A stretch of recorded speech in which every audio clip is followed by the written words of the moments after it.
দ্বাদশ জাতীয় সংসদ নির্বাচনে আওয়ামী লীগের প্রার্থী হয়ে অংশ নিয়েছিলেন জাতীয় দলের দুই জনপ্রিয় ক্রিকেটার সাকিব আল হাসান ও মাশরাফি বিন মুর্তজা। 18 নির্বাচনে মাশরাফি প্রতিদ্বন্দ্বিতা করলেও জাতীয় দলে থাকাকালীন 24-এর নির্বাচনে প্রথমবারের মতো প্রতিদ্বন্দ্বিতা করেন বিশ্বসেরা অলরাউন্ডার সাকিব আল হাসান। দলে থাকা অবস্থায় সাকিবের নেওয়া এমন সিদ্ধান্তে দেশজুড়ে সৃষ্টি হয় আলোচনা সমালোচনা।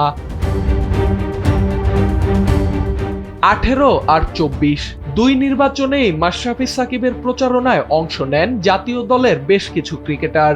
প্রচারণার সম্মুখ সারিতে ছিলেন সৌম্য সরকার, নুরুল হাসান সোহান, মোসাদ্দেক সৈকত ও রুবেল হোসেনরা। রাজনৈতিক প্রচারণায় জাতীয় দলের ক্রিকেটারদের এমন সরব উপস্থিতি বিতর্কের জন্ম দেয় জাতীয় ও আন্তর্জাতিক অঙ্গনে। সাকিব মাশরাফির ঘটনা থেকে শিক্ষা নিয়েছে জাতীয় ক্রীড়া পরিষদ। জাতীয় দলের খেলোয়াড়রা যেন কোনো প্রকার রাজনৈতিক প্রচারণায় অংশ না নেয় তা নিশ্চিত করতে প্রতিটি ফেডারেশনকে কঠোর বার্তা দিয়েছে সংস্থাটি।